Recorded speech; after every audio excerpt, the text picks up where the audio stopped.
Good morning, students. Now we have been discussing the law of variable proportion. Previous class हम लोग law of variable proportion को discuss किए थे, and we have seen that how the total product increases, and after that how it starts falling with respect to marginal product. So we have seen. Now let us see once again the diagram of that production function. Here we can see that first TP increases at an increasing rate while MP is increasing, MP is rising. After that TP is increasing at decreasing rate because MP starts falling, and after that, after reaching point D, that is the maximum point, maximum value of total product, TP starts falling, decreasing, because MP becomes negative. So till MP, value of marginal product, is positive, TP increases. Till the value of MP is positive, TP increases. Now once MP becomes negative, the TP starts falling, TP starts decreasing. So this is the main thing that you should keep in mind. Now second important thing is, what is the reason, okay, or what are the causes of these three different phases of the law of variable proportions, that is stage of increasing returns. So increasing returns क्यों होता है, decreasing returns क्यों होता है, negative returns क्यों होता है, इसका रीजन जो है, कॉजेज जो है, वो हम लोग को जाना जरूरी है. So now let us discuss the causes of the increasing returns, decreasing returns and negative returns that we are going to discuss. So first we are going to discuss causes of increasing returns to a factor. तो सबसे पहले क्या हम लोग देखे थे कि जो टोटल प्रोडक्ट था वो आपको इंक्रीज कर रहा था इंक्रीजिंग रेट में. क्यों? क्योंकि एमपी जो है इंक्रीज कर रहा था, मार्जिनल प्रोडक्ट जो है बढ़ रहा था, इसी के चलते. सो increasing returns to a factor occur because of the following factors. तो पहला है fuller utilization of the fixed factor. The first and most important reason of the increasing returns is the fuller utilization of the fixed factor. जो fixed factor है, जो land है, जो machines है, जो factory है, उसका fuller utilization होता है. क्या होता है कि starting में जो है उसका आपको यूटिलाइजेशन फुल नहीं हो पाता है, ठीक है, उसका वो अंडर यूटिलाइजेशन में वर्क उसका रहता है, ठीक है. हो सकता है कि आपको डिमांड के कमी के चलते जो है सप्लाई इंक्रीज आपको नहीं किया जाता है कंपनी के द्वारा, उसके चलते, या फिर अदर वेरियस रीजन्स हो सकता है. तो यदि आपको जो फिक्स फैक्टर है वो फुलर यूटिलाइजेशन उसका नहीं हो पा रहा है, तो उस केस में ऐसा आपको होगा, इंक्रीज होगा. अदरवाइज यदि फुलर यूटिलाइजेशन हो रहा है तो फिर इंक्रीज नहीं करेगा. तो इसका मेन रीजन ये हो सकता है कि fuller utilisation of the fix factor. जो फिक्स फैक्टर है, जैसे एक्स्ट्रा लेबर को, जैसे ही वेरिएबल फैक्टर को ऐड किया जाता है, हायर किया जाता है, तो उसका ज़्यादा ज़्यादा अब यूज होने लगता है, ठीक है. पहले अंडर यूटिलाइज था, पहले यूज नहीं हो रहा था मशीन्स का फुल कैपेसिटी में, अब उसका यूज हो रहा है. तो वही यहाँ पे बोला है कि in the initial stages fix factor such as machine remains under utilised, its fuller utilisation calls for greater application of the variable factor labour. और किसी भी मशीन्स का आपको फुलर यूटिलाइजेशन या फिर any machines to work in full capacity, variable factors का जो है होना काफ़ी ज़रूरी है. वेरिएबल फैक्टर्स का, लेबर्स का आपको एप्लीकेशन यूजेज होना काफ़ी ज़रूरी है. अदरवाइज क्योंकि मशीन्स को कौन चलाएगा, मशीन्स को आपको लेबर से चलाएगा. लेबर्स एक इम्पॉर्टेंट फैक्टर्स ऑफ प्रोडक्शन है, वही आपको इस सारा कुछ को यूज करता है. Hence initially so long as fixed factor remains underutilized, additional units of variable factor add more and more to total output, और marginal product of the variable factor tends to increase. और यही कारण है कि जब तक आपको जो फिक्स फैक्टर है वो अंडर यूटिलाइज्ड है, यानी कि वो आपको यूज फुल कैपेसिटी में नहीं हुआ है, ठीक है, तब तक जो एक्स्ट्रा लेबर को ऐड किया जाएगा तो क्या होगा, total product, total output increase करेगा. और किस रेट में, इंक्रीजिंग रेट में आपको इंक्रीज करेगा, ठीक है. मार्जिनल प्रोडक्ट जो है बढ़ेगा हर एक लेबर, हर एक एक्स्ट्रा लेबर का.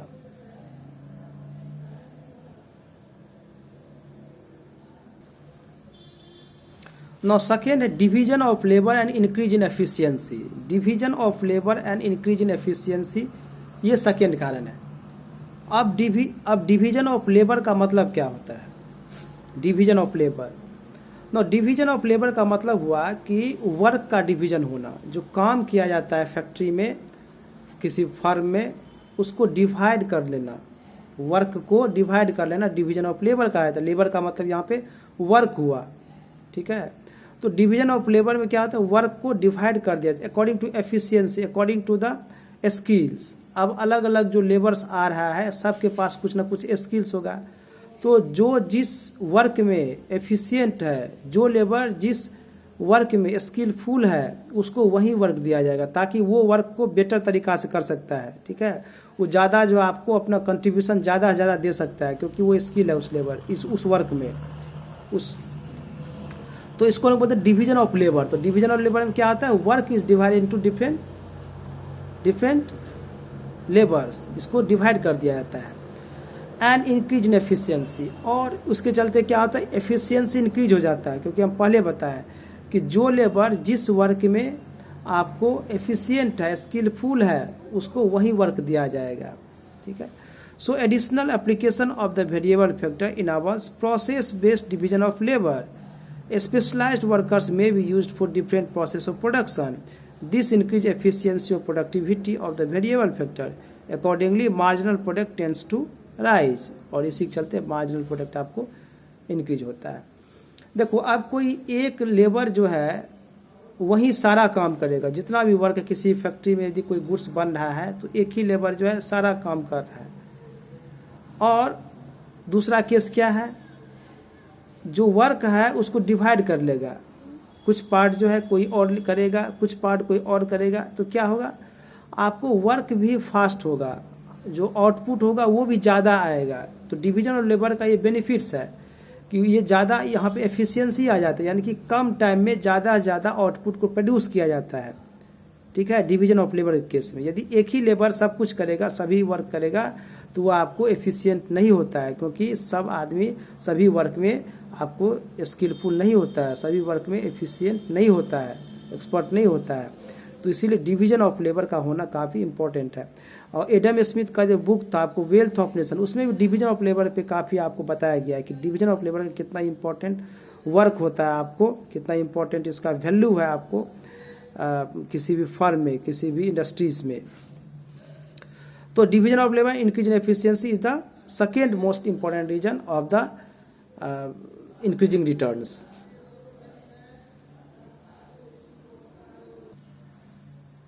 And जो थर्ड रीजन है वो better coordination between the factors. Better coordination between the factors. So long as a fixed factor remains underutilized, additional application of the variable factors tends to improve the degree of coordination between the fixed and variable factors. As a result, marginal product increases and total product increases at increasing rate. ना better coordination between the factor, जो factors है उसके बीच में आपको better coordination होता है, पहले से अच्छा होता है. यदि अंडर यूटिलाइज्ड है, जो फिक्स्ड फैक्टर है, जो मशीन्स है, जो प्लांट्स है, यदि वो अंडर यूटिलाइज यानी कि उसका जितना यूज होना चाहिए यूज नहीं हो पा रहा है, तो यदि आपको एक्स्ट्रा लेबर्स को हायर किया जाता है, यूज किया जाता है, तो fixed factor and variable factors के बीच में बेटर आपको कोऑर्डिनेशन हो जाता है, ठीक है. बेटर आपको कोऑर्डिनेशन यानी कि एक दूसरा का जो है आपको प्रोडक्टिविटी के लिए, आउटपुट के लिए आपको एक दूसरा का बेटर तरीका से यूज किया जाता है, एक दूसरा को बेटर तरीका से यूज करता है आउटपुट बढ़ाने के लिए, ठीक है. ऐसा नहीं कि ज़्यादा यदि लेबर्स आ जाएगा तो वो वहाँ पे बेटर कोऑर्डिनेशन नहीं रहेगा, तो एक्स्ट्रा लेबर्स का होना वो भी आपको नुकसानदेह है. लेकिन यदि अंडर यूटिलाइज्ड है, प्लांट्स, मशीन्स, ये सब आपको फुल कैपेसिटी में वर्क नहीं कर रहा है, उसको यूटिलाइज, उसका यूज नहीं हो पा रहा है, तो यदि आपको लेबर्स, एक्स्ट्रा लेबर्स को हायर किया जाता है, तो वहाँ पे आपको कोऑर्डिनेशन जो है, वर्क का जो कोऑर्डिनेशन है, वो आपको एक दूसरा को कोऑर्डिनेट करने का जो आपको वहाँ पे लेवल है, वो आपको काफ़ी ज़्यादा होता है. और ये भी एक कारण है आपको कि टीपी इंक्रीज करता है इंक्रीजिंग रेट पे, और एमपी जो है इंक्रीज करता है. Now, so the three causes that I explained were related to increasing returns to a factor. Now we are going to discuss the causes of diminishing returns to a factor. Now we will see that what are the reasons of diminishing returns to the factor. Means ऐसा क्या कारण हो जाता है कि starting में तो increasing आपको रहता है, इंक्रीजिंग रेट पे आपको टीपी बढ़ते रहता है, यानी कि एमपी जो है मार्जिनल प्रोडक्ट जो है वो आपको इंक्रीज होते रहता है, फिर जो है मार्जिनल प्रोडक्ट घटने लगता है। ऐसा क्या कारण है? तो पहला है fixity of the factor. Fixity of the factor कौन सा फैक्टर का? Fixity of the fix factor. जो फिक्स फैक्टर है वो आपको फिक्स रहता है, यानी कि उसको चेंज कर नहीं सकता है। तो एक ऐसा आपको लेवल आता है जहाँ पे जो मशीन्स है, जो कैपिटल है, जो प्लांट्स है, वो आपको अपना फुल कैपेसिटी पे वर्क करता है। ठीक है, अब उसके बाद जो है यदि आप और उसको आप यूज करना चाह रहे हैं तो फिर क्या होगा, उसका जो एफिशिएंसी है वो आपको कम हो जाएगा, क्योंकि हम लोग फिक्स फैक्टर को यहाँ इंक्रीज नहीं कर रहे हैं, शॉर्ट पीरियड है। ठीक है, टाइम जो है काफ़ी कम है यहाँ पे टाइम ऐसा नहीं कि लॉन्ग पीरियड है, हम लोग शॉर्ट पीरियड की बात कर रहे हैं। तो शॉर्ट पीरियड में आप उतना टाइम है नहीं कि मशीन्स को हम लोग इंक्रीज कर देंगे, दूसरा मशीन नया प्लांट हम लोग इस्टेब्लिश कर लेंगे। तो ये आपको सबसे बड़ा इसका जो है मेन काउज है, मेन रीजन है फिक्सिटी ऑफ द फैक्टर, यानी कि फिक्स फैक्टर फिक्स है यहाँ पे। उसका भी एक आपको लेवल है, उसका भी एक आपको कैपेसिटी है, उसके बाद जो है उसका जो है आपको एफिशिएंसी घटने लगेगा यदि उसको आप यूज करना चाह रहे हैं। तो एक्स्ट्रा ओवर यूटिलाइजेशन यदि आप करना चाहिएगा तो फिर उसका एफिशिएंसी क्या होगा, कम हो जाएगा। तो वही बोल रहा है कि fixity of the factors is the principal cause behind the law of diminishing returns. As more and more units of the variable factor are combined with the fixed factor, the latter gets excessively utilized. जो fix factors है वो आपको excessively utilise हो जाएगा, ठीक है, ज़रूरत से ज़्यादा। It suffers greater wear and tear, और उसका कारण ये भी हो सकता है कि मशीन्स का वियर एंड टीयर होगा, ठीक है, पार्ट पुर्जा उसका जो है टूटेगा, and loses its efficiency hence diminishing returns. ठीक है, उसका जो एफिशिएंसी है वो कम हो जाएगा और जिसके चलते आपको फिर डिमिनिशिंग रिटर्न्स चालू हो जाएगा, क्योंकि कैपेसिटी आपको पूरा होने के बाद यदि आप एक्स्ट्रा लेबर को यूज कर रहे हैं तो धीरे धीरे उसका जो है आपको मार्जिनल प्रोडक्टिविटी, उसका जो कंट्रीब्यूशंस है वो कम होने लगेगा, क्योंकि आपको जो मशीन्स है उसको एक्सेसिवली आप यूटिलाइज कर चुके हैं। Now second one is imperfect substitutability. ठीक है, imperfect substitutability is the important one. Now this is important one because इसका मतलब क्या होता है ये आपको जानना जरूरी है। तो imperfect factor substitutability इसका मतलब क्या होता है कि जो आपको फैक्टर्स ऑफ प्रोडक्शन है, आपको fix factors and variable factors, वो एक दूसरा का सब्स्टिट्यूट नहीं हो सकता, परफेक्ट सब्स्टिट्यूट नहीं हो सकता है। यानी कि ऐसा नहीं है कि हम लोग यदि आउटपुट को इंक्रीज करना चाहते हैं, प्रोडक्शन को इंक्रीज करना चाहते हैं तो केवल लेबर को बढ़ाते जाएंगे, लेबर को ज़्यादा से ज़्यादा लेबर को हायर करते जाएंगे और आउटपुट बढ़ते जाएगा, ऐसा नहीं है। मशीन्स को भी आपको बढ़ाना पड़ेगा, प्लांट्स को भी बढ़ाना पड़ेगा। एक दूसरा का सब्स्टिट्यूट नहीं है कि मशीन नहीं है, प्लांट नहीं है तो कोई बात नहीं है, लेबर को ही यूज करके हम लोग जो है ना आउटपुट को बढ़ा लेते हैं। ठीक है, या फिर लेबर नहीं है तो कोई बात नहीं है, प्लांट्स को ही बढ़ा करके हम लोग जो है आउटपुट को बढ़ाते हैं, ऐसा होता नहीं है। तो जो फिक्स फैक्टर, जो वेरिएबल फैक्टर, दोनों को आपको इक्वल रेशियो में इंक्रीमेंट होना, इक्वल रेशियो में आपको बढ़ाना, ये इंपॉर्टेंट होता है आउटपुट बढ़ाने के लिए। ठीक है, चूँकि प्लांट्स जो है फिक्स फैक्टर्स वो आपको अंडर यूटिलाइज था, उसका यूज नहीं हो पा रहा था, तो लेबर ज़्यादा से ज़्यादा लेबर को हम लोग हायर किए तो अब पूरा उसका जो यूज होने लगा तो आउटपुट इंक्रीज किया। लेकिन ऐसा नहीं है कि वो जो है हमेशा ऐसा ही रहेगा, यानी कि आपको फिक्स फैक्टर फिक्स है, मशीन्स प्लांट्स फिक्स है और हम लोग लेबर्स को बढ़ाते जा रहे हैं और आउटपुट जो है उसी रफ्तार में फिर बढ़ते जाएगा, ऐसा नहीं होगा। वही चीज़ यहाँ बोला है कि factors of production are imperfect substitutes of each other. More and more of labour can not be continuously use in place of capital. In place of capital केवल हम लोग यदि लेबर्स को यूज करते जा रहे हैं तो आपको इम्परफेक्ट सब्स्टिट्यूट्स हुआ। ठीक है, वो परफेक्ट सब्स्टिट्यूट्स नहीं है, यानी कि दोनों का बढ़ना, दोनों का होना काफ़ी इम्पोर्टेंट है। Accordingly diminishing returns are bound to set in if only the variable factor is increase to increase output. और यदि ऐसा आप कर रहे हैं, आप क्या कर रहे हैं, आप फिक्स फैक्टर्स को बढ़ा नहीं रहे हैं, और चूंकि हम लोग के पास एक कंपल्सन है कि in short period we can not increase the fix factors and this is the background on which law of variable proportional works. We have been discussing a law of variable proportions, and we are considering, we are assuming that there is a short period of time, there is not long period. तो ये हम लोग के साथ compulsion है कि हम लोग फिक्स फैक्टर्स को, प्लांट्स को, मशीन्स को हम लोग इंक्रीज नहीं कर सकते। तो यदि आप ऐसा नहीं कर रहे हैं, आप केवल वेरिएबल फैक्टर को ही आप बढ़ाते जा रहे हैं आउटपुट बढ़ाने के लिए, प्रोडक्शन बढ़ाने के लिए केवल वेरिएबल फैक्टर्स को, केवल लेबर्स को ही आप बढ़ाते जा रहे हैं, तो क्या होगा, आपको जो आउटपुट होगा वो आपको इंक्रीज करेगा, लेकिन किस रेट में, डिमिनिशिंग रिटर्न्स में, घटते हुए रेट में। और एक समय ऐसा आएगा जो फिर निगेटिव रिटर्न्स हो जाए, यानी कि उसका कंट्रीब्यूशन, लेबर का कंट्रीब्यूशन कुछ नहीं होगा, और आपको जो है उसको सैलरी पे करना पड़ेगा, उसको वेज देना पड़ेगा, जो कि आपको निगेटिव रिटर्न्स हो गया। आउटपुट में से आपको वो घट रहा है, आउटपुट का ही वैल्यू कम होते जा रहा है उससे।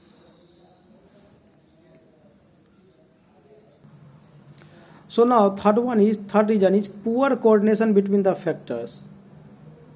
Poor coordination between the factors. ये भी आपको थर्ड इम्पॉर्टेंट रीजन आपको है ऑफ द डिमिनिशिंग रिटर्न्स का, ठीक है, आपको डिक्रीजिंग रिटर्न्स का। हम लोग जो इंक्रीजिंग रिटर्न्स में देखे थे कि वहाँ पे क्या था, आपको कोऑर्डिनेशन, बेटर कोऑर्डिनेशन था, better coordination between the factors, लेकिन यहाँ पे क्या बोले हैं, poor coordination between the factors. Now, increasing application of the variable factor along with fixed factor eventually disturb the ideal factor ratio, optimum factor ratio और most appropriate factor ratio. हम लोग factor ratio जानते हैं कि कोई भी output को produce करने के लिए, कोई भी गुड्स को प्रोड्यूस करने के लिए हम लोग को fix factors and variable factors को हम लोग को यूज करना पड़ता है, ठीक है। तो ऐसा है कि यदि आप ऑप्टिमम एलोकेशन चाहते हैं, आप जो है मैक्सिमम आउटपुट चाह रहे हैं, आप आउटपुट को इंक्रीज करना चाह रहे हैं, तो आपको एक रेशियो में दोनों को इंक्रीज करना पड़ेगा। आपको जिस तरह से फिक्स फैक्टर्स को यदि आप इंक्रीज कर रहे हैं, तो वेरिएबल फैक्टर्स को भी इंक्रीज करना पड़ेगा ना। वो बात अलग है यदि आपको फिक्स फैक्टर अंडर यूटिलाइज्ड है, यानी कि जो प्लांट्स है, जो मशीन्स है, वो आपको अंडर यूटिलाइज, यानी कि उसका फुल कैपेसिटी में यूटिलाइजेशन नहीं हो रहा है, तो उस केस में आप लेबर को बढ़ा रहे हैं तो ठीक है, वहाँ पे आउटपुट आपको इंक्रीज हो रहा है इंक्रीजिंग रेट में। लेकिन यदि आपको मशीन जो है, प्लांट जो है, वो आपको फुल कैपेसिटी में वर्क हो रहा है, और उस केस में यदि आप आउटपुट को बढ़ाना चाह रहे हैं, तो आपको मशीन्स फिक्स फैक्टर्स को भी बढ़ाना पड़ेगा वेरिएबल फैक्टर्स के साथ साथ, ठीक है। तो वही चीज़ बोल रहा है कि ऐसा नहीं हो पाता है। यदि आप केवल वेरिएबल फैक्टर्स को बढ़ा रहे हैं, तो इसका मतलब जो रेशियो है, ठीक है, जो आइडियल रेशियो है variable factor and fix factors दोनों को इंक्रीज करने का, वो आपको डिस्टर्ब होता है। And this result in poor coordination between the fixed and variable factors, hence the diminishing returns starts. और उससे क्या होता है, आपको जो पुअर कोऑर्डिनेशन होता है, जो फिक्स फैक्टर्स है और जो वेरिएबल फैक्टर्स है, उसके बीच में पुअर कोऑर्डिनेशन होता है, यानी कि दोनों एक दूसरा को सही ढंग से यूज नहीं कर पाता है।